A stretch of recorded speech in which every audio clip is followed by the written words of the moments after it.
This podcast is a member of the Voices of Wrestling Podcasting Network. Visit voicesofwrestling.com to hear the rest of our great podcasts, as well as show reviews, columns, opinions, and updates across the world of wrestling. To the highway in a brand new day. Over the rainbow, gotta let it go. So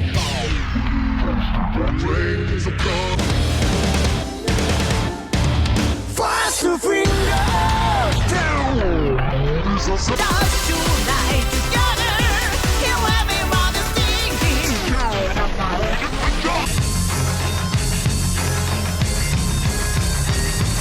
你看到我就怕，头皮发麻，我的手。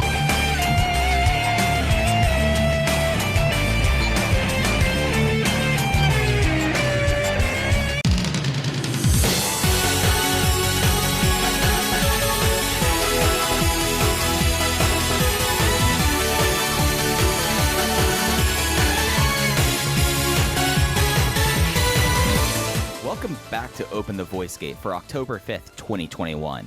We are members of the Voices of Wrestling Podcast Network. You can find our show in the Voices of Wrestling feed, or you can find us on our own dedicated podcast feed on all podcast platforms and applications. You can follow us on Twitter at Open Voice Gate. If you'd like to donate to the show, just click the link in the show notes. It'll take you to our redcircle.com landing site.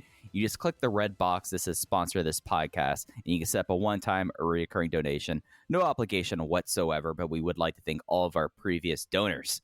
I am one of your hosts. It's your old pal, Iron Mike Spears. Joined alongside, as always, my friend and co-host, Case Lowe. In Case, we had kind of an empty week, and things are about to get kind of crazy, especially towards the weekends in Dragongate in October. They just decided that to have all their televised shows near the weekend. But we have a pretty fun show coming up tonight. But first off, how are you doing tonight, sir? Oh, Mike Spears, I can't complain. I took a nap today. Right before we started recording, I knocked out an M&M ice cream sandwich, and as you were doing your intro, I knocked a contact out of my left eye. So I am in the ideal position to record a podcast right now. Things are going pretty well for me. What about you? Is your eye going to get spooky now? Is that now your spooky eye? Is my eye going to get spooky now? I don't anticipate any spookiness happening on this show. I'm actually pretty anti-spooky as a whole. I think Halloween is a stupid holiday. I don't know how much time you spend around 22-year-old women, Mike Spears. That's for you. That's a judgment call on your end. But what I've learned is that women my age love spooky season, and it's not only the pumpkin patches and the corn mazes, which I have no tolerance for. Apple picking, if you're a Voices of Wrestling flagship podcast listener, I look, am I going apple picking on a Sunday? No, I'm sitting my ass down and watching some NFL football games. A Saturday apple pick? Okay, you've got my attention now. But women my age love spooky season. They love the pumpkin emoji. They love the ghost emoji. They love the costumes. I'm not into any of it. From this point until about mid-May, I'm going to be in a bad mood because I don't really like anything that's on the schedule in terms of holidays, in terms of temperature, in terms of culture. I'm out for the next 6 months. This will surprise you. I am not a spooky guy. That should not surprise you whatsoever. I think jump scares are stupid, and I don't like horror movies because of jump scares. If they're a good thriller like that, then I love that kind of movie. But if you're just going to be cheap and just go booga booga, no interest whatsoever. The rest of spooky season stuff, I could take or leave. However, fall is my favorite time of the year. So I like it when it gets a little crisp outside, Case. I like going outside. It's awful. I like going outside, going to the Blue Ridge part of the Appalachian Mountains, and, look at the leaves, feel a nice crisp breeze. There's few things I enjoy more, and of course I know this is terrible for the environment, than like a fall drive. I love a good fall drive, but the rest of that, pumpkin packages, whatever, corn mazes. I didn't grow up where we grew corn. That just doesn't happen. And apple picking, flip-flop days, because for me, Saturdays for college football. It's Sunday, I can go do that. But Saturday, I have to go shout at a television for 3.5 hours as the Miami Hurricanes find a new way to disappoint me. Yeah, there's nothing I hate more than crisp fall air. I want to go outside and immediately feel uncomfortable by the sun's sweltering heat. I'm ready to move to the desert. Me and John Moxley and Renee can have all sorts of fun, not on the Las Vegas Strip, but rather in the deserts of Nevada. That sounds like a Yeah. very good time for me.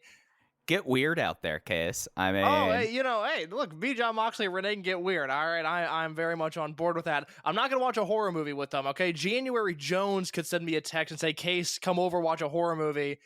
I got about 7 Judd Apatow comedies I would recommend before she forces me to sit down and watch something scary. I have no interest in that. I think it's a terrible genre. I'm a head out on horror movies. it's something that like I appreciate, like especially like early horror stuff, like when like you really had to like push the ends of creativity and what you could do in like basically the 30s through the 70s in order to like make an effective film, like stuff like The Cabinet of Dr. Caligari is like one of my all-time favorite movies. Yes, I did go to film school for it an extraordinary amount of time. Why do you ask? But modern horror movies, oh man, I have a lot of theories about how Eli Roth is responsible for like the degradation of the film industry because of Hostel. So I mean, I could leave it. And the new Netflix show, I don't know if I have to find out how spooky it is and if there's any jump scares before I watch it. Look, I don't know much about Eli Roth. I barely know anything about Asher Roth. But I do know that on October 7th, Dragongate is going to Korakuen Hall in a card that on paper could be described as a horror movie. Yeah, so I told Case I'm going to react to the show first time organically on air. Like did not look at this card until now. I'll run down what we have. We have an opener, high-end Dragon Kid and Kakatora versus Natural Vibes, UT and Funky Jackie Kamei. 8-man tag, Don Fuji, Sachihoko Boy, Yosuke Santa Maria, and Ho Ho Lun versus Gamma, Strong Machine J, Problem Dragon, and Punch Tominaga. Trios match, we have Masaki Mochizuki, Kenichiro Arai, and Suji Kondo versus the Natural Vibes team, Sasumi Yokosuka, King Shimizu, and Kiki Horiguchi. Tag team match, we have Naruki Doi and Takashi Yoshida versus the Ahashi brothers in their Korakuen debut. Then we have a 6-man tag. It is high-end Yamato, Keisuke Okuda, and Benkei versus BB Hulk, Kai, and Hyo. And then we have the All-Out War 5 singles match series, Masquerade versus RED. The pairings will be decided at bell time. GM Ryo Saito, you need to bring some fire with this because Yagi always had the bread. You got to, or do the tug of war. You have to one or the other here. But for Masquerade, it's the full unit of Masquerade: Shin Skywalker, Kota Minoura, Dragon Daya, Jason Lee, La Estrella versus Eita, Kaido Ishida, SB Kento, Daya Inferno, and Diamante of RED. So yeah, there's a lot of just folks doing stuff on this show with no real direction, just looking at the card. That's my first reaction to it, outside of like the big picture stuff. It feels like a lot of this is a little bit superfluous.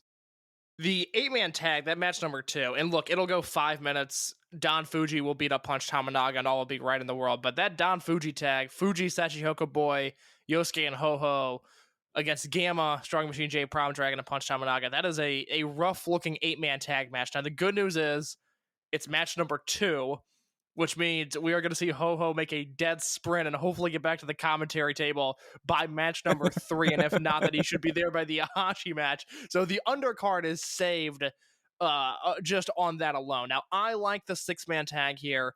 Mochizuki, Araken, and Kondo versus the Natural Vibes team, Susumu, Shimizu, and Horiguchi. I think that match sounds like a lot of fun. That could be a sleeper match. If Araken can move, if Araken is healthy and he is up for it, that could be a very, very good match.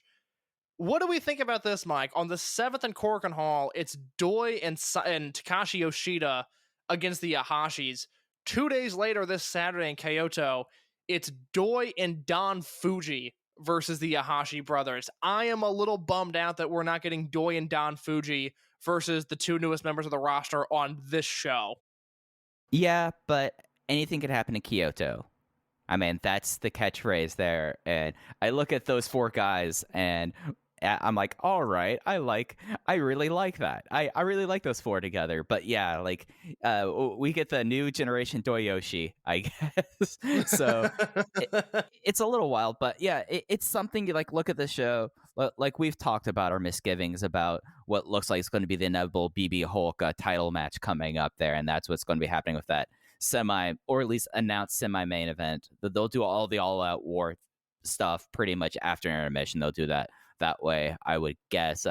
The opener, I mean, you mentioned everything else pretty much. The opener, though, I think that I mean this will be up to Kakatora and Kamei, because we know Dragon Kid is, we know what UT is. Kakatora and Funky Jackie Kamei are kind of the ones that, you know, they could have a great match, or things can not go right. So I'm really fascinated by that opener. I think on paper, if everything goes to expectations, it could be excellent. Like that could be the sleeper match of the show. Or it could be Kakatora knows he's in match one, he takes it off, and Funky Jackie Kamei has a bad night. It is an interesting match to open the show with, just given that will be the free match that is broadcast on YouTube in both English and Japanese commentary.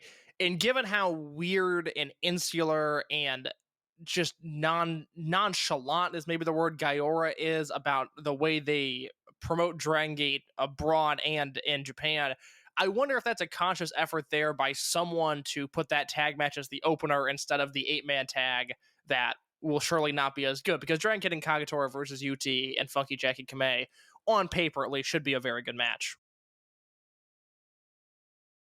Yeah, no, that's exactly what I was thinking about, is like on paper like this. And it's also something that's very much like, this is not going to be a match other than like Dragon Kid can fly, UT does some dives, like don't get me wrong. This is not a match where you really expect a whole lot of high flying, which, you know, that's the expectation amongst people about what Dragon Gate is. But instead you get UT, like the Ave Master. You get Funky Jackie Kamei, who just does a whole lot of just high energy kung fu bits, and then Kakatora, who's just kind of just an all-around junior there. So there's a lot there that I find fascinating, though. But and then yeah, you've got the main event, that Masquerade versus RED match, which it's hard to preview given that we don't know the exact pairings, but I think they picked the 5 best wrestlers from RED. Obviously, Masquerade, everyone there was really solid, and that is going to make or break the show. If that stuff delivers, this could be a great Korakuen Hall show, which I think Dragongate desperately needs. They really haven't had that one show where you can point to and go, this is Dragongate and Korakuen Hall. This is what it's all about. I think this could be the show, and I think it could be entirely because of Masquerade versus RED. I mean, we have to give credit where credit is due. The biggest brain in all of pro wrestling picked the greatest 5 people to put in that match and made sure he was not a part of it. You know, I mean, Hio picked these 5, and I mean, there's a lot to like here. I just like looking at it. Like, Diamante is actually, I think, probably the most fascinating matchup for anyone on the show, because, of course, you have Shun and Diamante's kind of simmering feud that didn't really have a resolution. Kodama and Nora with him, I mean, you have kind of a big match there. Dia, Lee, and Estrella, we know how Diamante is as a base, so he's the person that I think will be kind of interesting. That I feel like that it, like he is, everyone gets a good matchup if you get Diamante. Dia Inferno, if they don't do Inferno versus Dragon Dia, then I don't know what we're doing here at this point, unless Inferno somehow like interferes during Dia's match and we're back on that, you know? Yeah, I think any combination of guys here is interesting. I can't necessarily read too much into if they pair one person with another, but whether it's Skywalker versus Inferno, or, you know, Minoru versus SB Kento, or they could just go chalk and do Estrella versus Diamante, Skywalker versus Eita, Dia versus Dia Inferno. Whatever route they want to choose, I think it's an interesting route, so I'm looking forward to it. Yeah, I think that will be a very interesting way, and it's nice to see the all-out war back. It's one of the nice little quirks that Dragon Gate would do a whole lot, and it makes sense with it feels like that the overall story of this year has been Masquerade versus RED, and it makes sense that as we're in October, as we are into the busiest part of Dragon Gate's year, they're going to want to emphasize that, and they're going to build to whatever they're going to be doing with that. And my expectations that there will probably be, by the end of the year, some sort of disbands match, right? It certainly seems like it's headed that direction, because not only do you have RED, who just celebrated their 3rd anniversary as RED, let alone the 2 or 3 years prior of this thing that I talk about a lot, that red, black, and yellow heel unit, which it's existed in some form or fashion since 2015 now. I have been reviewing Dragongate for voicesofwrestling.com since their formation. I caught basically the last month of Mad Blinky's existence, and you think about how long I've been covering this promotion. This entire time, I have been covering more or less the same heel unit. Obviously, the pictures and the players have moved around quite a bit. At one point, it was led by Shingo. At one point, it was led by T-Hawk. Obviously, now it's led by Eita. But RED has existed for a very, very long time. We've certainly, at least what Mike and I think, are some seeds planted of perhaps a youth movement coming in led by Ishida, SB Kento, Diamante, etc. that could oust Eita. But then you have Masquerade, who after Shun Skywalker's Dreamgate Championship, I asked the question, okay, what next? And I don't necessarily know if there's a strong what's next for Masquerade other than continuing to have really good matches, which, look, I'm not going to complain about. I love all 5 guys in this unit. I love the aesthetic. I love the entrance. I love the way they all gel as one unit, one well-oiled machine. But I don't know what's next in line for them. So a Masquerade versus RED match, a unit disbands match, is interesting because if you booked it on this show, if you booked it tomorrow, I could see either team losing.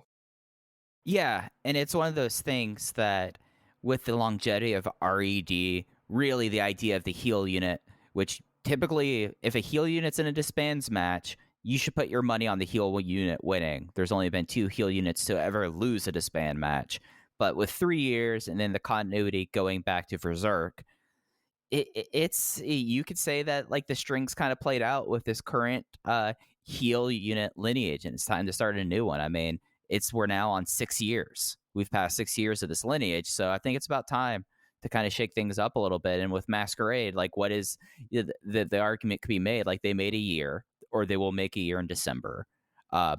It was like the big Shun Skywalker return unit. It elevated Minotaur. It introduced Estrella. Daya and Jason Lee got to be some of the strongest people on the rosters. And they never added another member to the unit. So that's something that kind of, it raises my eyebrow. It's not a tell, but it's something that's like, no, this has been a 5-some the entire time. And usually if a unit is that static, it does kind of like, it's a point in the column that Masquerade could lose this. So I think it would be really interesting. It'd be the closest thing in recent memory to a coin flip disbands match since, I don't know, Die Hearts versus Masquerade versus Monster Express versus Berserk, maybe? Like, it feels like that kind of like coin flip situation if that were to be how things are playing out. Yeah, Masquerade is interesting just because I think had you come to me at the beginning of the year and you said, okay, we're going to put Big R Shimizu in Natural Vibes, I would have said, okay, that's maybe not the best fit here. I think we should go in a different direction, but obviously that has turned out so well for both Shimizu and for the unit. I look at this roster page right now, something we're about to get to as well. I don't see anybody there that necessarily fits in with Masquerade other than Strong Machine J, and I think that would be a disaster just given the in-ring capabilities of the 5 people already in Masquerade, and given the way Strong Machine J approaches his matches. I don't think that would be a great fit, but I don't really see anyone else that can fit in that unit. I think that 5-some is so strong that I wouldn't touch it. And, I hope that they continue because, like I said, whether they are the focal point of this promotion or not, I do think as an in-ring unit, they are as strong as it gets, and that gets a lot of leeway out of me. So I'm on board with Masquerade staying around for quite a while. No, for sure. It's just interesting that you could build up cases for both sides there. So you brought up the roster unit. There was no televised shows this week. They were on a little bit of a break. They'll be back on Thursday. So we decided to play a game today. And it's something we've never done before. It's something that just kind of popped in my head last week. It's like, oh, this could be a lot of fun. And we decided to do this. I'm going to lay down the scenario, and then we can get into like our philosophy about this and then start introducing our units. The scenario is all units are disbanded. Everyone is unaffiliated, and President Keto comes to both of us individually and says, all right, reorganize the roster, create some units. Look, what do you want to see out of this roster, and how and who would you put together, and what kind of units, and how are you going to go about it? So that's what we're doing. That's what we'll be doing for the remainder of this episode. Somehow, Case and I independently both came up with 6 units, so we'll get into those in a bit. But Case, what is your philosophy of a Dragongate unit? How would you describe, if you in this process, before we get into talking about our units themselves, what was your process in creating your proposed units going forward? I think big picture, you have to have one super strong face unit, and you have to have your designated heal unit. From there, to me, as long as the unit serves a purpose, whether that be in-ring, whether that be a mode of storytelling, whether that just be for t-shirt sales, which is something I will surely get into as we get into this process, as long as the unit has a clear, defined purpose, I don't have an issue with it. If you look at the current roster, you have Masquerade, who is there because they are tremendous in-ring wrestlers. You have High End, who is there because it's the biggest stars in the company. And I maybe Mike, one way or another, but I would imagine that High End is able to move some merchandise. And you have Natural Vibes, which right now is a vehicle for KZ to do whatever it is that KZ does. And I think that's a great thing. So those are units that have a purpose. They have a position on the roster. I understand why they're there. And although I shuffled these units around pretty dramatically, I tried to keep that same thought process throughout this entire thing. Yeah, I'm not going to belabor your point because I think that you covered it pretty well. You have to have your super face unit, your high end, your maximums, your World 1 incarnations. You have to have a heal unit. Your heal unit is probably going to be bigger than the others just because you're going to want to have enough face versus heel matchups on the show. That's part of the reason why RED has always been so much bigger than everything else, because you don't want to just have 2 heel matches. You want to be able to fill out your card with face and heel dynamics. And really the next big thing about it that I wanted to touch on is you have a leader or co-leaders. There is a bit of a hierarchy in Dragongate units. You have your leaders, your co-leaders. You have the people who are kind of the second in command. And then you have the remainder of your unit. And then usually you'll have a designated lost post that if it's going to be, I think the perfect example of this really is World 1, where Doi Yoshi were the leaders, Naruki Doi, Masato Yoshino. BB Hulk was the number 2 or number 3. He was a lieutenant. And then you had Naoki Tanizaki, and then you had KZ as the fall post. And that's how you put up a unit there. So I feel that those are important things to have. I do have some units without fall posts. I do have some people that I'll designate as my fall post, but there is a hierarchy, I believe, in the Dragongate units. Yeah, as we go along, I'm glad you hit that point, because I will go through these in a hierarchical order so you can kind of see where my mind is at in terms of who is leading this unit and who is at the very bottom of the shuffle, or bottom of the deck rather. Yeah, and then at least for me, Case, before we start getting into it, I do have a bunch of unaffiliated, and I think that's something that is just a part of Dragongate. You'll get some people who just aren't in units or very rarely in units. Gamma, very rarely in a unit. Masaki Mochizuki, very rarely in a unit. Konamawa Ichikawa hasn't been in a unit since they kicked him out of Waku Waku Fujiland and then started Blood Generation. There are just some people that just won't, and there's some people that are part-timers, and then you have foreigners and that just are unaffiliated, and that's just kind of how things are. So did you have a group of unaffiliated wrestlers in your proposed lineup? Yeah, I'm looking at the list now. I think I've got 9 unaffiliated wrestlers. I tried really hard to get Ultimo into a unit. That was a fun thought experiment I was playing with, was, thinking realistically. If I wanted to keep this true to form and, represent the qualities of modern Dragongate while also putting my twist on it, can I find a unit for Ultimo Dragon outside of, I didn't want to do, a chalk veterans unit, whatever. I wanted to find a creative way to put him into the active roster, and I failed in that task. So Ultimo is unaffiliated, and give me your list, and I'll see how they match up. All right, so I have 2 people that I have them loosely affiliated, a lot like how Ultimo is loosely affiliated with Team Boku, and I'll list the two people who I have who are loosely affiliated but aren't in units. It is Ultimo and Masaki Mochizuki. Those two, they have people that they have places that could slot them in that they could work with, but I ultimately am like, all right, these two guys probably are not in a unit, but if I got a choice, this is where I'd put them. So those two are unaffiliated. Then it's Konamawa Chikawa, Yasushi Kanda, Gamma, Ho-Ho Loon, Mondai Ryu, Araken, Sachihoko Boy, and Super Shisa. I will let you know now. I not only have Masaki Mochizuki in a unit, but he is leading a unit. I will run down my unaffiliated guys real quick, and we'll make sure at Open Voice Get on Twitter that we have pictures of our rosters and our units by the end of this, so it's easier to follow along.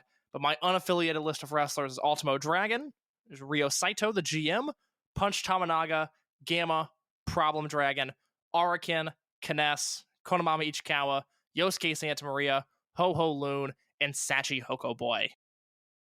Sorry, Jay, I left Kness off of my list. He would be unaffiliated. But no, I tried to find a spot for him as well. Could not make it work. But there are other masked wrestlers that found their way into units with my ideal vision of 2021 Dragongate.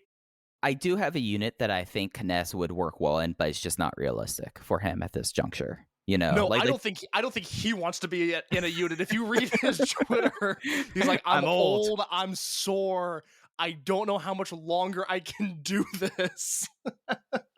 and then you look at his cage match, you're like, Kness, it's not like unless somehow you have a secret wrestler identity that you're going and working your local indies, Kness, it's not like you are on a lot of cards, even the non-televised ones. So he's just really hurting, I guess. No, he's in a lot of pain. He's giving Dragon Kid pet ownership advice on Twitter. I don't know if you caught that whole saga, but Kness very sternly warning people to take care of their pets. He's a big animal guy. He's got a lot of other things to worry about besides being in a Dragongate unit in the year of our Lord 2021. You know, it's a big pet promotion. Like, if you really follow it, because Dragon Kid is a big, he's big about adopting cats. Like, whenever I see him take photos and it's of his cats, I'm like, there's always another cat that I guess he's adopted. Like that guy is a cat guy there. So Kness is probably thinking, right, being like, we need to make sure he's not just having 20 cats running loose at his house. Like, we had to make sure that we had to think of the cat's ear case. Kness was just offering a service. Yeah, you've got Dragon Kid, who's a big cat guy. Susumu seems like a big cat guy. Shisa's a big cat guy. That's the thing I like about this promotion. This is why I'm a Dragongate fan, because I have notoriously taken anti-dog stances in the past. If I had it my way, I would never own a dog again. The right woman comes along in my life, I could be talked into adopting a cat. And I feel like in that way, I have a lot in common with the Dragongate roster. That way and only that way. Yeah, I'm trying to think who on the roster were dog people. I know Shima had a dog for a while, but don't know if anyone who actually currently has a dog, or at least they don't post about it. All right, we gotta send Jay an email. We gotta get to the bottom of this. We need to know dogs, cats, other exotic animals. We just need to know the pet situation. I mean, Jay, I had a question about Toriyama X. Also, while we're here, could you please send me a spreadsheet of who owns what pets in this promotion? Exactly. So I guess without any more ado, Case, I think it's about time. You go first. Do you want to talk Superface? Do you want to talk heel, or you just want to start talking about your units? Let's start off with our heel units. I think that is the focal point of Dragongate always. I think a lot of the time this promotion's success can be measured by how hot the heel unit is. And I'm pretty happy with what I came up with. Again, I structured this off of trying to be realistic, but also if I had full control over the booking of this promotion right now, what would I like to see? For the rest of these units, I will go top down. I will start with the leader and go to the fall post. But for the heel unit, I kind of want a big dramatic reveal of who is leading the heel unit as we head into 2022. So I will start from the bottom and work my way up with Strong Machine J as a heel. I want Dia Inferno in there. I want Diamante in my heel unit. I also want UT in my heel unit, as well as Hip Hop Kakuta, Kaito Ishida, SB Kento, and leading my heel unit in colorways undetermined, but there will be no red, black, or yellow found in their ring gear. I want the current Open the Dreamgate champion, Yamato. Okay. All right. I like a lot about that. I think Strong Machine J with his roughneck style makes a lot of sense in that. I think that Yamato, much better heel than he is as a babyface, even though he's more over as a babyface than like that. And I mean, like you kept the youth there for the most part. And Diamante and Inferno are two people that I will tell you right now, not in my heel unit. Not in my heel unit. So I think it's interesting that you kept both of those guys there, considering I personally think those are two guys you're going to want to move around there. But yeah, Yamato and SBK as like your top two in that unit, I think that's really, really kind of fascinating. So there's a fine line with this podcast where we're going to have fun listing our ideal units. And of course, we want to hear yours at Open VoiceGate on Twitter. I'm going to attempt to not delve into fantasy booking too much. It's a waste of breath, and I don't necessarily think it is interesting audio. But just to respond to a few points there, yes, I kept the youth of this unit outside of Hyo, who we'll hear about a little bit later on. I wasn't sure how to tackle Dia Inferno for this specific assignment, and so I kept him with the mask on. I did not want to become shoot trash and unmask a man who obviously nobody knows the identity of. I kept him as is, thus I kept him in the heel unit. And one of the other things that I tried to look at here was I wanted obvious outs for a few of these guys. So when the next turn happens, there is an obvious reason why they are being ousted from the unit or why they are leaving. And I think the budding tension of Yamato versus SB Kento is something that would greatly, greatly entertain me, because it would start off ideally as a Dr. Evil mini-me type partnership with SB Kento, eventually getting too big for his britches and outing Yamato from the heel unit. That's as much fantasy booking as I want to do here, but I did want to explain my reasoning behind this. I also, I guess, have to talk about why I would turn Yamato heel, and that's because we now have plenty of evidence over multiple Dreamgate runs saying that, hey, maybe Yamato as the top babyface in the promotion with the top title is not all that interesting. Maybe it's actually a detriment in terms of my enjoyment for this product, whereas him as a heel champion is very, very entertaining. Yeah, and it's something that when you think about when he has been a successful champion, really. I mean, of course, there's his rookie title run where he was a tweener leaning heel for a lot of it. And then you have when he revitalized his career and became the Almighty and Mad Blanky. And that, I still think, unless somehow like things are just completely changed around and there's like there's a fuse lit, I think that's still going to go down as, in my opinion, his best run as champion. And then you compare that to his face runs and you're just like, oh, 2016 is difficult, but he didn't make it much easier. And this one, it's just like you look at how things are going and you look at, and we've talked about it a lot, not to belabor the point, but you look at how things were and you look at how things are shaping up to be. This feels like 2016 Redux. So I feel like you've raised I think that is something that if you're keeping Yamato as champion, turning him heel and having him lead the Neil heel unit makes a load of sense to me. It was very short-lived, but the Mad Blanky Dreamgate run that Yamato had, where he upset Shingo for the title in his first defense and then defended the belt against Ryo Saito and then lost it to Masato Yoshino, that is the vibe that I am looking to get out of Yamato currently. Outside of this dumb project, just in general, I need something else from Yamato, and I don't think a BB Hulk Dreamgate defense is going to pull that out of Yamato, unfortunately. No, I think you're entirely right there. Anything else you want to touch on with your heel unit before I get into mine? No, I'd like to hear yours, Mike. All right, so I'll go bottom up too, just because build up some intrigue a little bit. I have significantly shaken up the heel lineage here. There are people who, after the Great Reset, are going to remain heel, but there's going to be a lot of new faces here. So first off, remaining as the fall post, Hyo. Just can't turn Hyo. Hyo makes perfect. He's on the run of his career right now. I can't do that. And then we get into some heel turns. Jason Lee, Genki Horiguchi, and then we have BB Hulk, Kaito Shida, SB Kento, Shuji Kondo as the number 2, and the new heel leader, KZ. This is a very interesting unit because I love the top of this. Ashita, SBK, Shuji Kondo, KZ. And I batted the ball with KZ on what I wanted to do with him here. I have a specific idea in mind that we'll get to. He'll be the last unit I talk about, I think. But yeah, Kondo and SB Kento, Kondo and Ashita. That Shuji Kondo, Kaito Ashita, that is a Twin Gate team in the making right there. And then the bottom half of this unit is very interesting with Hulk staying as a heel. Horiguchi, this would be his first heel turn since 2011. He's been a babyface for a decade at this point. Jason Lee has never been a heel before, and then you keep Hyo the same.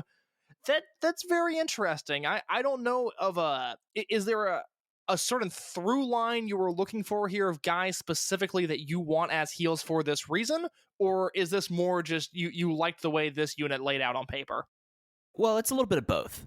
I love, as you astutely picked up, the top half of the unit. I mean, that's something that, I mean, when we think about like Champion Berserk, where it was Shingo Takagi, Katoka, and then Doyama, all as champions, and like that felt like, okay, these are the top guys unit. Then you had the rest of Berserk with that, and you kind of had what we kind of called like the goon squads. I like having a top half of a heel unit and then a bottom half of the heel unit.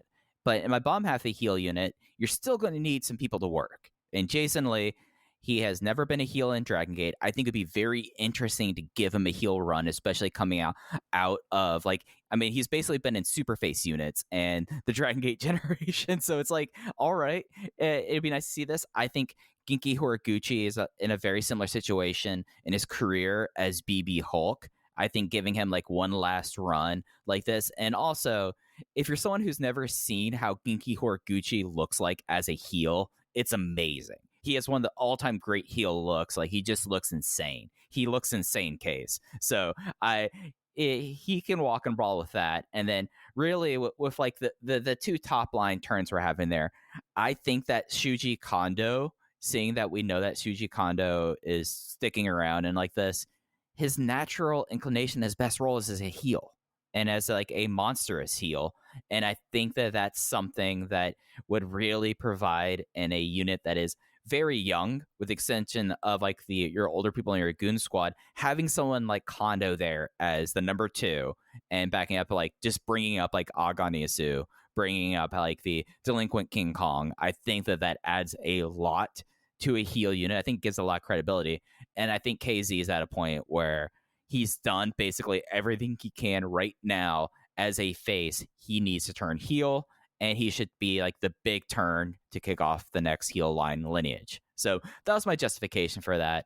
And it's something that really up and down, this is a unit, at least, like you could even have like fun tandems, like, oh, you could have North Tribe get back together with KZ and Hulk. Jason and Shuji Kondo Twin Gate defenses. Let me just throw that out there, Case. How would you feel about a heel Twin Gate team of Shuji Kondo and Jason Lee?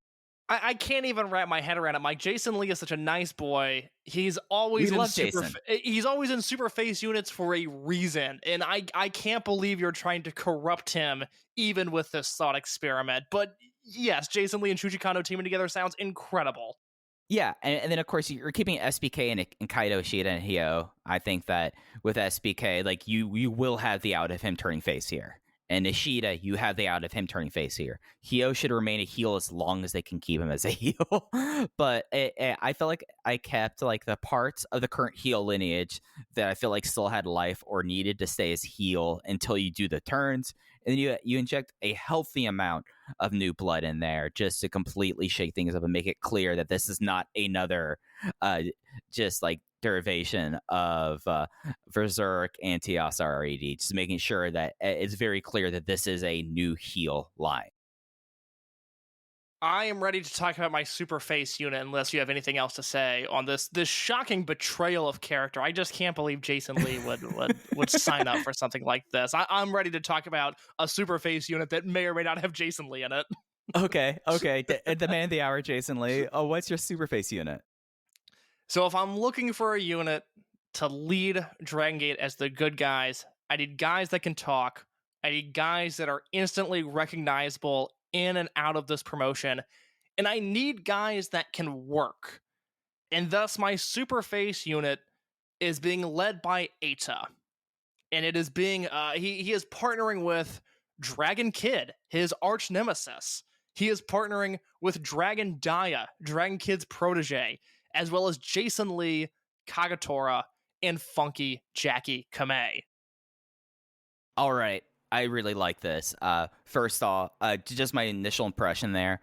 The fact that like Eita and Dragon Kid have like such a rich history that may come into play in my unit with those two in it in a little bit. That like I feel like that's a vein you have to mine here. For new listeners, Eita beckoned and pleaded Dragon Kid to join Over Generation. I think it was in 2016 into 2017 until he finally giving in because he wanted to have a master. He wanted to have a senior that was well versed in the lucha libre style. Of course, then the next few years played out the way it did, and then yeah, Kamei in there makes a whole lot of sense. Jason Lee, I mean, as we just talked about, great bayface there, and you got a strong bit of talkers there. Like you really don't have anyone that unit that you can't trust with a microphone there. Like any combination of those, like I could just imagine just Kagatora trying not to corpse as like Daya's going like, oh, I don't want to go out to eat because I don't like eating too much. I want to go home and sleep, and just cracking up the entire crowd there. Like I think you honed in on something really important there. Mike, do me a favor. I know you're a big whiteboard guy. Can you please write down revisit Over Generation as an Open the Voice Gate podcast idea? I rarely do we do production meetings on the air like this, but that is something that I just thought of that we do need to do at some point. And yeah, I'll talk briefly just one other point about this unit in the same way that I feel Yamato has been greatly miscast, or not miscast, but just a personal enjoyment levels. I don't get a ton out of him in his current role. I am ready for an Eita babyface turn. He's been a heel for 4 years now. The last time he was a babyface, you have to remember, we went through the spring and summer of 2016 where Eita had this Dynamite King of Gate tournament where he wrestled Tozawa twice and he wrestled Susumu Yokosuka, all in matches that were at the very worst. The very lowest bar was 4.25 for those matches, and he crushed it. And then he went into the Super J Cup, and he has that very, very infamous match with Jushin Thunder Liger. I talked about it in depth on the Post Wrestling Podcasting Network with W.H. Park during his Thunderstruck series. For the amazing 30-plus year career that Jushin Thunder Liger has had, it's not maybe one of his best matches, but it's absolutely one of my favorite Liger matches, and it's because it is everything you would want from Eita versus Jushin Thunder Liger. 4 days after that, he goes into Kobe World. He wins the Open the Brave Gate Championship, his first singles title. And then things sputtered, and Over Generation got weird, and Eita lost momentum, and he hit a career low point before his heel turn. And as listeners know, I've had a very mixed relationship with Eita as a heel. At times, it has fully connected with me, and I have been incredibly engaged by the work he can do. At other times, I have found it to be dreadfully boring, but I do know that at least on paper, the idea of Eita being the super face of this promotion is something that greatly appeals to me right now. And it's just so needed, and as like we talked about with Jay, like he is a merch mover, and it's something that he is strong enough on the microphone. He was getting crazy babyface reactions in that time period that you were talking about, like to an extent that he was one of the more over people on the roster, and was really at a time where Over Generation, in which case it is on the whiteboard. We're covered in that. I won't. Yeah, that's a fun. We got a few ideas kicking around. That's a fun one. I like the prospect of that. That's a really fun one. But like for a while, with the exception of Shima, he was the most over person in Over Generation, right? Like it was like really feeling like that he got it all together there, and it's something that like it just seems really needed also to have him as a face. He's about to turn 30, if not already have. I'm not very good with birthdays, but it's time. So yeah, we both turned Ada babyface. I think that was like the first thing I did was like, all right, well, Ada's a babyface and he's leading a unit here, and you did the exact same. Having him as the super face unit though, that is very interesting. I don't know if he's the person really for that, but I like your argument there. I like that a whole lot. Given everything that he's doing in Noah, which, by the way, is something else we'll be talking about this show coming up, because I think Eita Noah is actually very interesting to me. Mochizuki and Noah is fun for what it is. He gets the chance to have good matches a few times a year. Eita Noah is very interesting to me. I have enjoyed what he's done so far. So there will be a lot of Eita talk coming up in the future. But I think given what he's doing there, given, again, the fact that he moves merch the way he does, the fact that he can talk the way he does, I think he could be our babyface 1. I think he could be 1A in this promotion full of great, fiery baby faces, and he will be 30 years old at the end of this month. He will be 30 on October 27th, so it is time to pull the trigger. It is time to make him the face of Dragongate. Soon after Papa Spears' birthday. Interesting. Okay. I don't know. Yeah. Need to send him his present. Okay. It's something that it's time to see that. So I think you're dead on with all that there. My super face unit, and whereas you went with something brand new, Case, I wanted some continuity. So I do have it is a 6-person unit. Most of my units are 6 with the exception of the heal unit. But my super face unit has UT, Funky Jackie Kamei, Keisuke Okuda, Benkei, Kota Minoura as the number 2, and then Yamato is the 1. So you get your high-end continuity there. I was very tempted to put Strong Machine J with that in this unit just because he has a very good rapport and he's a good mic talker here. Yamato is someone that when he is doing his closing remarks, there are jokes being made about how he talks too much and he's kind of just a steamroller here. So I'm not too concerned about needing to have like the back and forth there, but I feel confident enough of Kota right now that he could step up with that. Okuda could as well. As UT is a good promo at this point. Like UT could do that as well. I like having the continuity. I mean, the company ace leading the super face unit.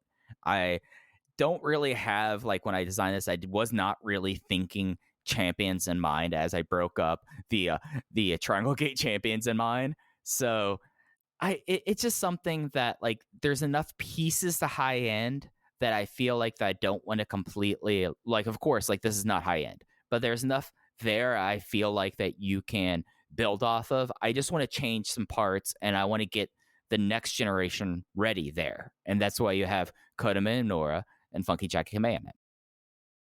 I like this unit. The one note I'll have, it's very interesting to me that you paired Yamato and Minoura together, because one of my big picture bullet point thoughts on this was I am going to make sure those two are separate. I don't think those two should be teaming. I don't think they should be aligned. I don't think they should be wearing the same colors. I want Yamato and Minoura on opposing sides and no matter what going forward, because I think that's a very interesting, I don't necessarily want to use the term generational feud, but that is a long-term feud, and I don't want the water to get muddied by those two teaming. But given your line of thinking there, this is a very good unit and a very strong super face unit.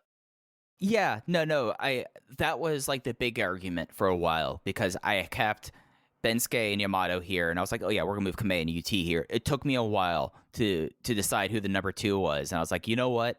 I think with how young Kota Minoura is, you're absolutely right. You want to keep these two apart because there's going to be like a long-term feud there with these two, especially since Yamato's in relatively good health. So he's not someone that I feel like there's a clock on, whereas there's other people on the roster. There very much is one.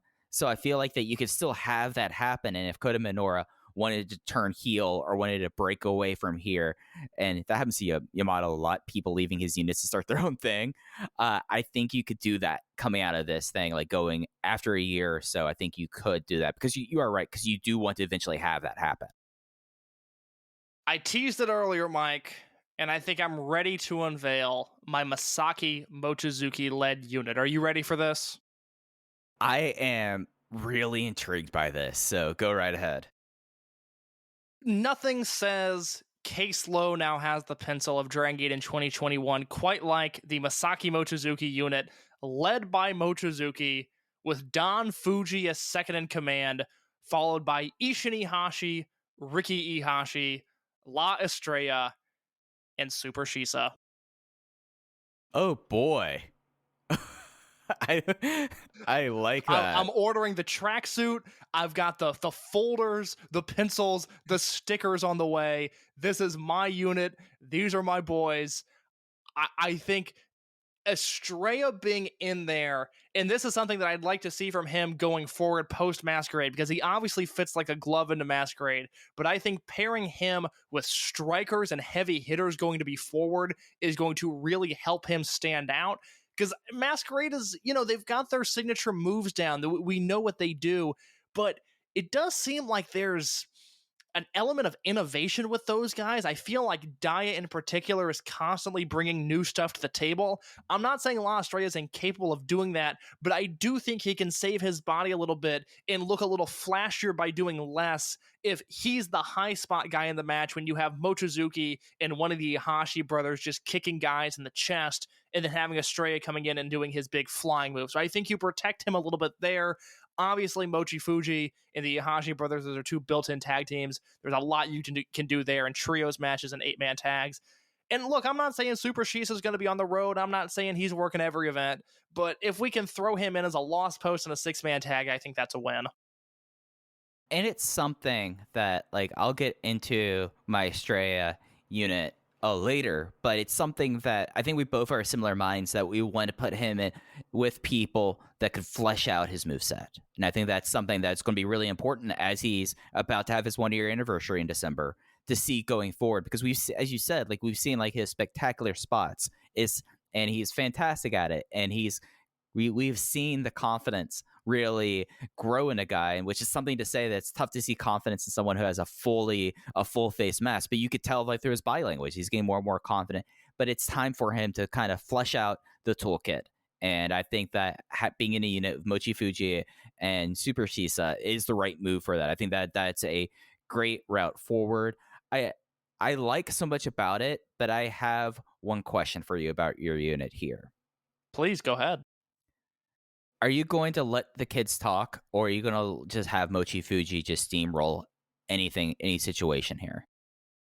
Ooh, that's an interesting question. We haven't really heard the Ihashis talk outside of Ultimo saying they were going to debut at Dangerous Gate, have we?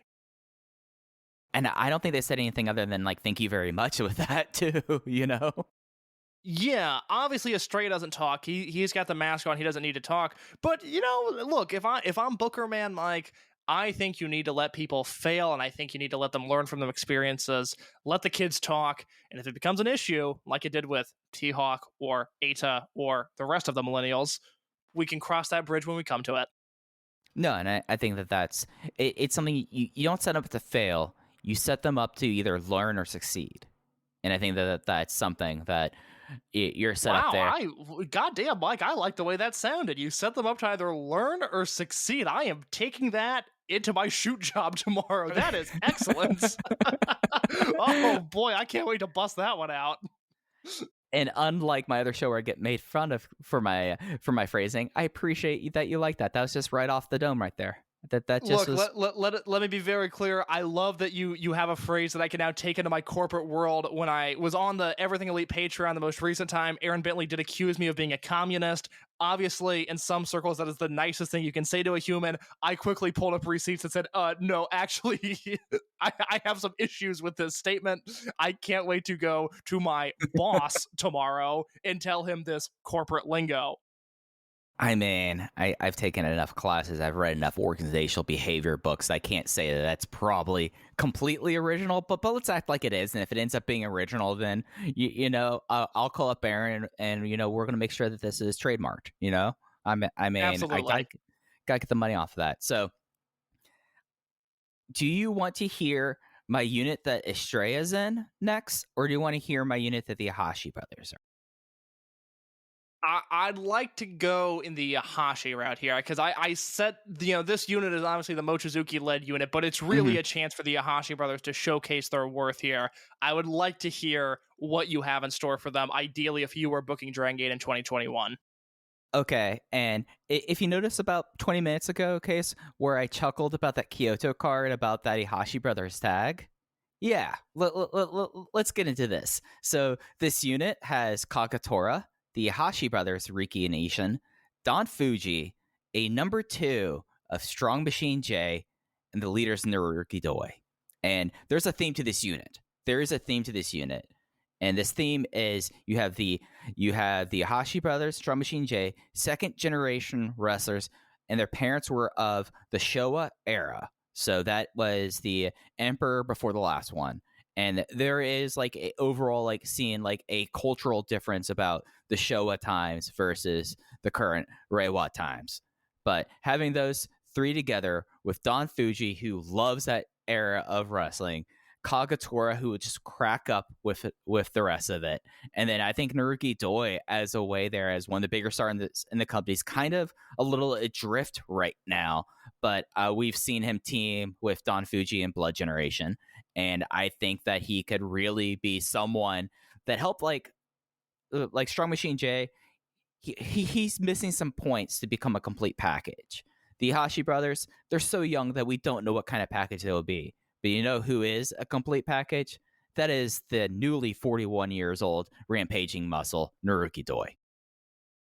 This is a fascinating unit. I mean, if they rolled this out hypothetically in real life, that's content. That's so much content for us because this is such a sink or swim unit where Oh yeah, I really have no idea what this would look like in execution. It's interesting. I've talked for a few months now about how I can't believe Dragongate's not doing anything with Naruki Doi. Naruki Doi should have a unit. Where's Naruki Doi at? And then I sat down to do this, and I was like, I don't really know where to put Naruki Doi. This is a very interesting position for him to be in. I am fascinated. Absolutely fascinated to a point that it will stick with me for the rest of tonight into tomorrow. The idea of Strong Machine J being a number 2 at this point in his career is so interesting to me because I have him buried at the bottom of my heel unit. Turn him heel, give him something new to do, let him bully guys around a little bit more, and let's just kind of be done with him to some degree. Let's just forget 2019 Strong Machine J ever existed. Let's build him back from the ground up and let's see what happens. Putting him as a number 2 in a unit right now, whether it was your intention or not, to me it comes across as like, no, 2019 happened. This man was a dominant Dragongate champion, and we are going to ride that momentum for as long as we can. And I think that's super interesting. yeah. So like that is part of it. The other part of it is Strong Machine J, very funny guy, good promo, surprisingly, strong promo, and it's something where I think that he has a natural kind of relationship with the Ihashi brothers. So like I feel like there's two paths that we both chose. The two paths. One of them is rebuild them up like you're doing in the heel unit, and mine is like let's take what worked and let's reformulate this and let's focus it towards the future. And this is a strong sink or swim thing, but he's Strong Machine J. He came in as the rookie supernova, the quickest to the champion, unpinned for so long that I think that like when you have this there and you have Don Fuji there and Kagatora there to provide enough backup, you know, in that kind of way. But I think that it's something here that this is a company that does not hold their cards close to their vest for too long. If they have an ace, they will play the ace. And I think that this would be like my big move right here is that. I think that's very fair. Anything else you have to say on your Ihashi brothers unit? This is the unit, if this happens in Kyoto, where Doi and Fuji, after that match, are like, hey, come under our wing, I am just going to immediately go buy all the Powerball tickets for about a year. About a year. You deserve that. I hope to God it happens because I'd be very entertained by it. For me, like there's a lot of stuff here that like with the heel unit, it's a lot of like new blood and then taking what's good from young RED. The Superface units, taking what works and then adding stuff to it. And that's kind of what I've done, at least for these first 3 units. My next 3 units, I have some theories that we'll get into there. But Case, leading off the back half, what's your next unit you want to talk about? This one's real simple. We can breeze through this one. It's my work rate unit. I want guys that can put on good matches in any combination, in any venue, under any sort of intensity setting. We're being led by Shun Skywalker here. He's arguably the best wrestler in the world in 2021. I want him as the centerpiece of my work rate unit. He's number 2, just like it is now, Coach Minoura. I don't think we've fully explored all of the Skywalker Minoura tension that is there, and I would like to see those two within the same realm for a little while longer. So you have Skywalker, you have Minoura, you have Susumu Yokosuka, one of the 25 best wrestlers of all time, Shuji Kondo, Genki Horiguchi, and Sora Fujikawa. I like that strong work rate unit. A lot of good combinations there. A lot of possible triangle gate teams out of there. And you're right. There's still some stuff to mind with Shun Skywalker and Kota Minoura.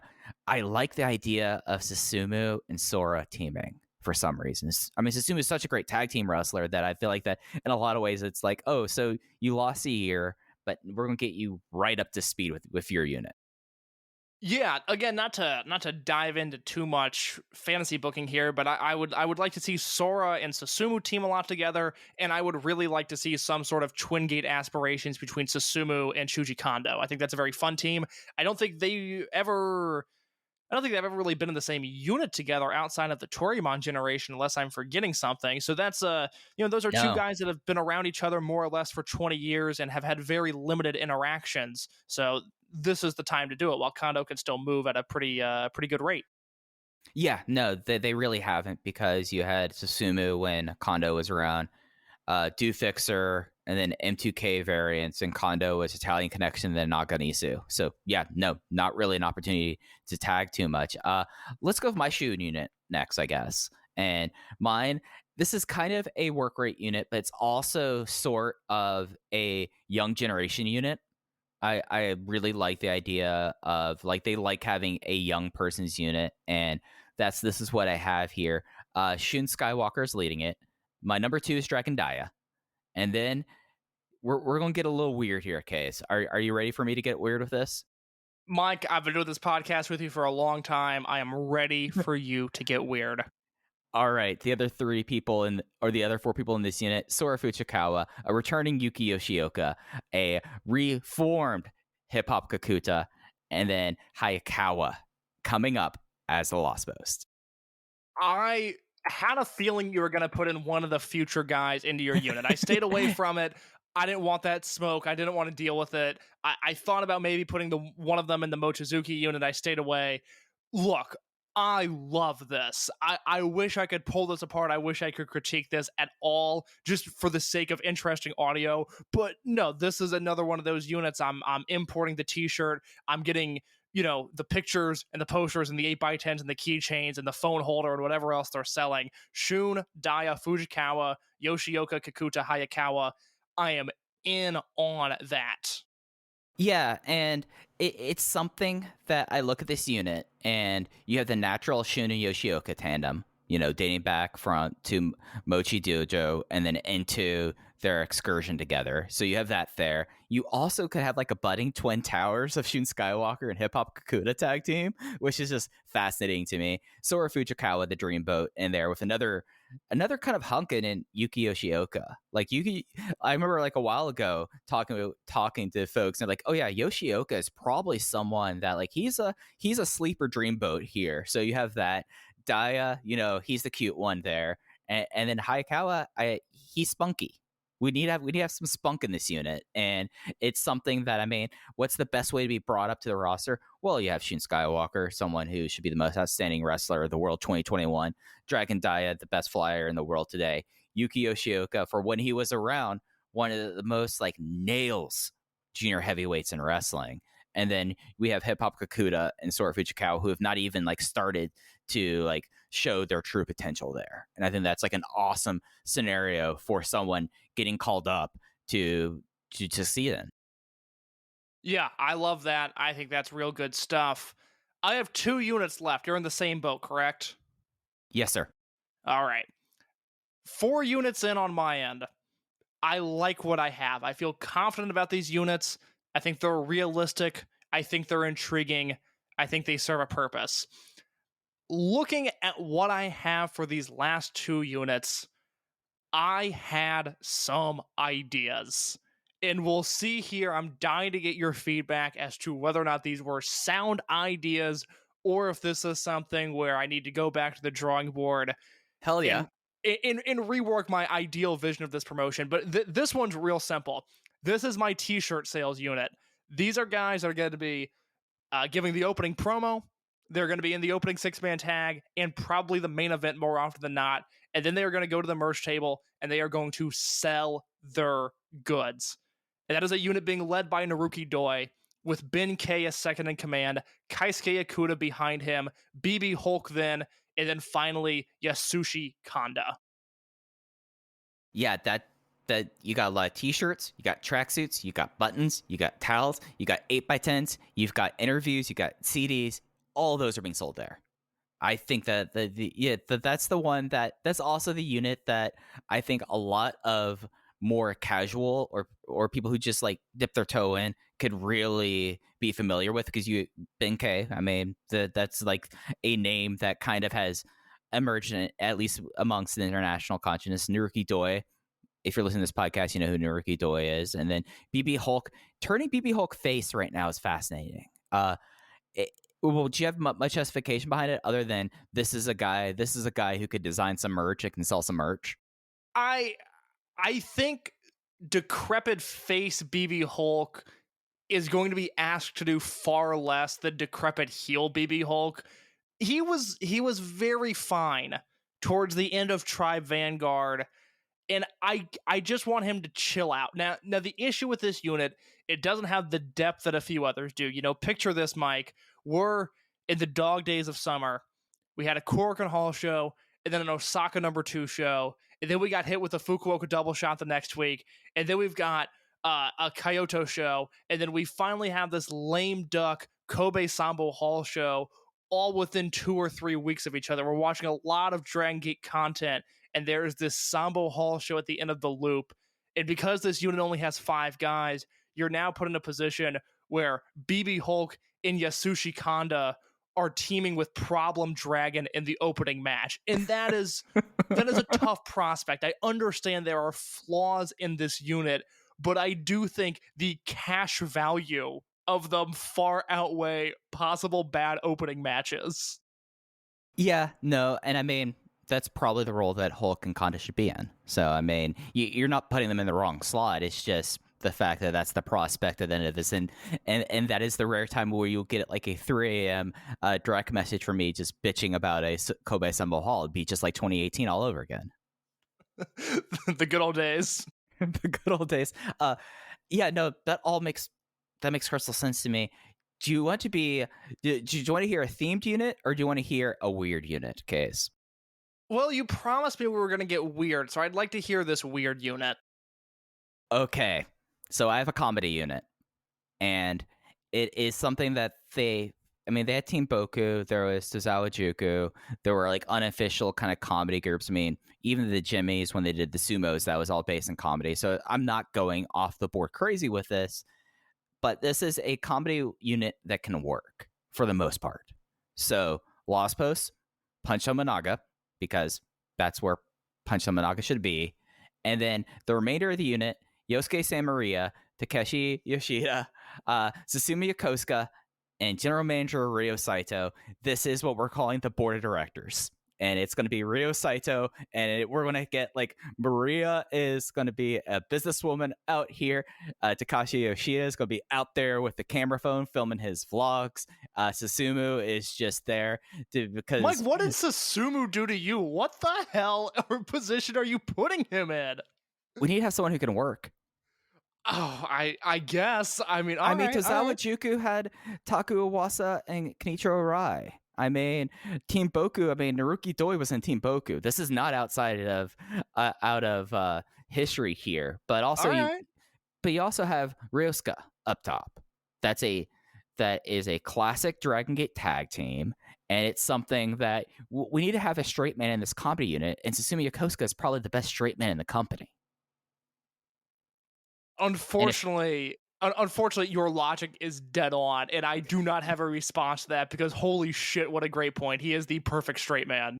Yeah, and one of the my last units, these were the ones that had Mochi and Ultimo, where I was like, I kind of want to put them there, but I don't think it necessarily works.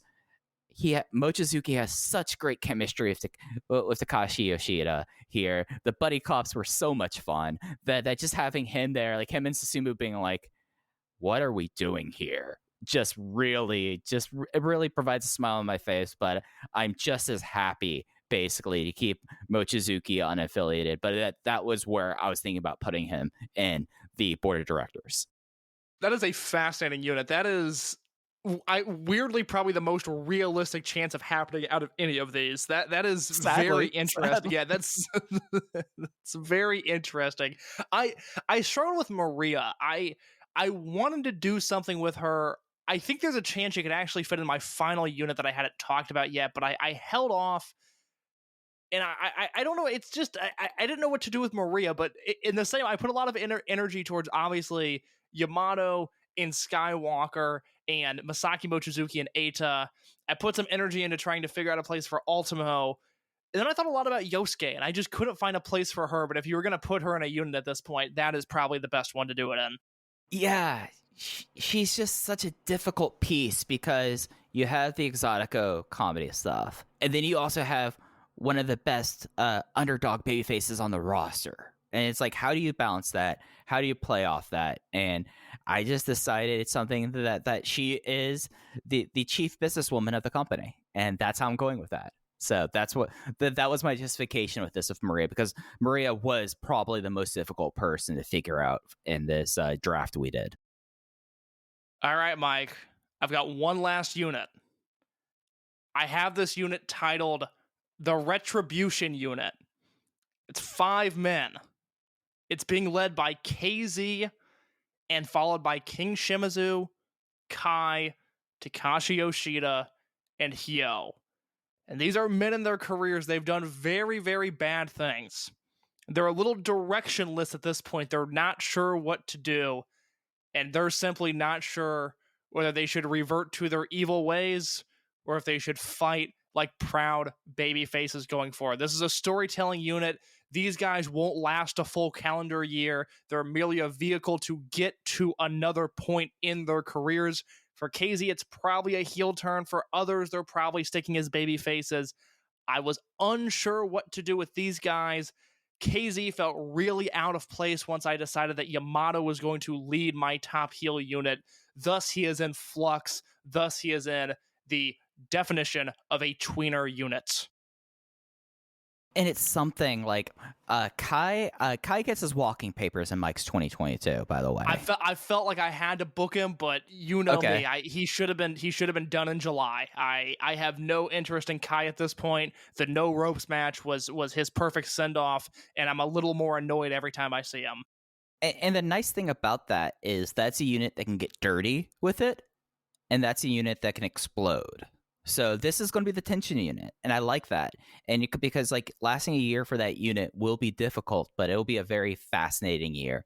And it's not going to be something like where the Jimmies would every 2 years get into an argument. They would go combat mode, and then Ryo Saito would smack them all and say, stop it. This is a unit that when it explodes, it will really explode. And that would be a good thing that in year 2023, you have some people that would be turning and would go full heel there. So I think I did not end up with a tweener unit, but I think that the Retribution unit makes a load of sense to me.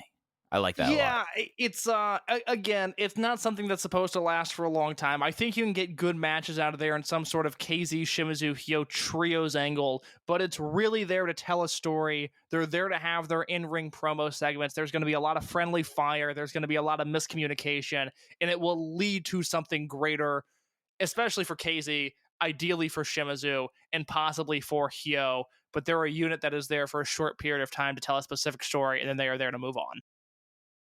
I like that. I like that aspect about that. Okay, my last unit, and if you're listening along, you might have been able to figure out most of the people in it. This is my Eita-led unit. It is a face unit, and this is like my big themed unit because I'm going to list the people in the unit, and then I will tell you the theme should be very obvious by the time we're done with this. Okay. Okay. All right. loosely, Ultimo will be teaming with this unit. It's something that like when the Ultimo tags, you're gonna pull people from this unit into with Ultimo, basically. Like it's like Double Dragon Team Boku. Like he's not really a part of it, but he's kind of a part of it. And then we have Diamante, we have La Estrella, Dragon Kid, King Shimizu, and Eita. Case, guess the name. Well, I certainly sensed a vibe up until you listed Shimizu. And it seemed like we were going to sort of embrace our original Toryumon roots, our Arena Nakampon roots, a little bit of a Mexican heritage to some degree within this unit. And then you threw in my man Shimizu, and now I am confused. Hey, there were big guys in Toryumon. I mean, Taru. I can't believe we're actually mentioning Taru on a show for the first time in several months. Taru's not a small guy. I can't wait to see where this goes. He was a bigger guy. You're right. He was a bigger guy. Shimizu, Biggie, those two are kind of tied at a hip way, and the idea of that both of them are recently turned by the heel unit. Like Eita gets expelled, Big R Shimizu's or King Shimizu's kind of adrift, and they're like, hey, the two of us is like, that was messed up what I did to you back then at Dangerous Gate 2020. Yeah, that was messed up. It took me a while to get my legs afterwards. Do you need help? And then you could have Dragon Kid, as we talked about, Eita's mentor, Ultimo, that's something with that there. And then the rest of it, yeah, no, it is very much a heritage unit there that I feel like there's a lot of stuff there. I'm fascinated about the idea of what would happen if La Estrella and Diamante tagged. So I think that would be a whole lot of fun there. And it's just something that here, it goes back to Eita is like coming back from Mexico with Millennials, and even though that one was like a generational unit and not really, not super themed, but Millennials was lucha libre themed at a certain level. It makes sense there to kind of play off of that. And then a Dragon Kid, I think, could be a good mentor to Estrella as well. And this is a unit with enough people there, I think, that would help add some polish to La Estrella. It's a very interesting unit. Diamante was someone that, again, I kicked around a few ideas there. I think for now, he's supposed to be a heel up until Ultimo takes that mask at a Dragon Mania show, which I think he will do eventually. And then we're going to see, this super, super hot luchador that is also going to take off his tank top and show his muscles that are bigger than anybody else on the roster is going to become a massive babyface. That's kind of the route that I hope he goes in his career. But in my mind, for now, he has the mask on, thus he is a heel. Yeah, no, I'm making the supposition that mask match happens and now he is a face. I like that. I like that. Yeah, and Arena Mexico Dragon Mania, CMLL is booking out their venue, so that could be happening sooner than we expected. Did you see that the CMLL is now renting out Arena Coliseo for I think it's lucha memes? I did see that. Of course, my knowledge of the lucha scene, if it doesn't pertain specifically to Dragongate, I am often a little confused by it, so it struck me as odd, but that was it. I didn't have any thoughts beyond that. So, that mass match could be happening sooner rather than later. It'll be interesting to figure out, Ultimo has the money. I was just going to say that the payment for, would Diamante really get like a awesome apuestas payment in Mexico right now versus losing it in Japan is an interesting kind of topic to think about. But I just liked the idea of this unit. This was one of the, after my Galaxy Brain Naruki Doi leading the Showa era kids, this was the next unit that came together to me. So that was something that I really, really kind of enjoyed putting together. Originally, it's Susumu in this unit, but I pulled him to the board of directors because they needed to have someone that will stand in the background and react. Susumu and Eita would be a fun tag team. I guess a lot of this podcast is just realizing that you can put Susumu Yokosuka anywhere on the roster and he'll succeed because he is one of the 25 best wrestlers of all time. But Susumu and Eita would be a fun team. That's something that I don't know if they would ever get the chance to explore that, but that's something I'd like to see. Yeah, and like originally, like one of the reasons was like, I'm not going to be breaking up too many champions teams. And I was like, wait, you're going to have to break up the Dragongate champion team because Eita has to turn face. So might as well break up the Twin Gate team as well while we were at it. And that made the rest of my process a lot easier as soon as I was like, all right, Susumu can move away from Shimizu there. But yeah, no, Shimizu, I mean, I'm looking at my sheet right now and I'm like, all right, who do I want to see Susumu tag with? I'm like, I wonder what kind of tag team match Susumu and Hip Hop Kakuta could have. And that just scratches a certain itch in my brain right now, Case. Look, he's a very talented man. He obviously throws a mean lariat. He could have great singles matches, great tag matches, great trios matches, and most importantly, he's the best straight man in all of professional wrestling. Damn straight. So should we run back down our units before we get out of here? I think that's a good idea.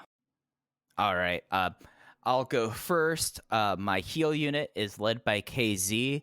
His lieutenant is Shuji Kondo, and then the rest of the unit is SB Kento, Kaito Ishida, BB Hulk, Genki Horiguchi, Jason Lee, and Hyo acting as a lost post.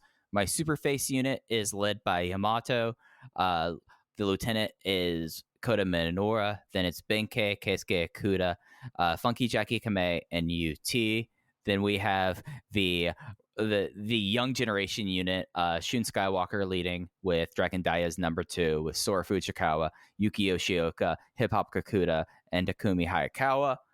My comedy unit, the board of directors, is Ryo Saito leading it, Susumu reacting as number 2, Takashi Yoshida, Yosuke San Maria, Punch Tominaga, and Masaki Mochizuki. I have ultimately decided he's staying unaffiliated, so let's not worry about that there. I have my Galaxy Brain Sink or Swim unit of Naruki Doi leading with Strong Machine J as his number 2 with Don Fuji, Riki Ihashi, Ishin Ohashi, and Kagatora. And then I have my Lucha Libre themed unit of Eita leading with King Shimizu. He will have to do a name change. Shimizu needs to, King Shimizu doesn't necessarily work unless he wants to become Rei Shimizu. So Rei Shimizu, Dragon Kid, La Estrella, Diamante, and Ultimo when he feels like it, and that leaves the unaffiliated. So if Ultimo Dragon, Konomao Ichikawa, Masaki Mochizuki, Yasushi Kanda, Gamma, Ho-Ho Loon, Mondai Ryu, Problem Dragon, Kenichiro Arai, Sachihoko Boy, Super Shisa, and Kness, and Kai can do well in his future endeavors. For me, my heel unit is being led by Yamato, followed by SB Kento, Kaito Ishida, Hip Hop Kakuta, UT, Diamante, Daya Inferno, and Strong Machine J. The top baby faces of my promotion, the Superface unit, is led by Eita, with Dragon Kid, Dragon Daya, Jason Lee, Kagatora, and Funky Jackie Kamei following in his footsteps. I have the unit built for the future stars. Yes, it is led by 51-year-old Masaki Mochizuki with Don Fuji as second in command, but Ishin Ihashi, Riki Ihashi, and La Estrella are going to join them in battle, as well as Super Shisa rounding out the unit. My work rate unit, they're simply to have great matches, is led by Shun Skywalker with Kota Minoura, Susumu Yokosuka, Shuji Kondo, Genki Horiguchi, and Sora Fujikawa rounding out the best wrestlers on the roster. Dragongate needs to make money. They need to push merch. The t-shirt sales unit of Naruki Doi, Benkei, Keisuke Ikuda, BB Hulk, and Yasushi Kanda is going to do that. And then finally, it would have been Dragongate if we weren't telling stories. And we are going to tell a story with the Retribution unit of KZ, King Shimizu, Kai, Takashi Yoshida, and Hyo, which leaves 11 wrestlers unaffiliated with Ultimo Dragon, Ryo Saito, Punch Tominaga, Gamma, Problem Dragon, Arakin, Kness, Konomama Ichikawa, Yosuke Santa Maria, Sachihoko Boy, and television star Ho-Ho Loon without a unit. Oh yeah, we didn't talk about that. So Ho-Ho Loon is in the next TV show, dramatization of Kikuman, which good for him. Great for Ho-Ho Loon, TV star Ho-Ho Loon. I love it. I have no idea what it is, but congratulations to him. It sounds very exciting. That was something that when it came across my Twitter feed, I had to take a second. I was like, really? Okay, good for him. Good for Ho-Ho. Awesome. But yeah, we'll see that. I wonder if that show will go up online. I just want to see Ho-Ho scenes. That's all I want to see on this show. I want to see Ho-Ho absolutely. As an actor. Yeah. So I think that's going to do it for this week. We'll be back next week talking about the Kyoto show, and of course this Thursday's Korakuen Hall show with the 5-on-5 all-out war between Masquerade and RED. You can follow the podcast at Open Voice Gate. I am at Fujiheya. Case is _ in your case. Thank you for listening to Open the Voice Gate. We'll be back with you next week with a lot more Dragongate content. Take care.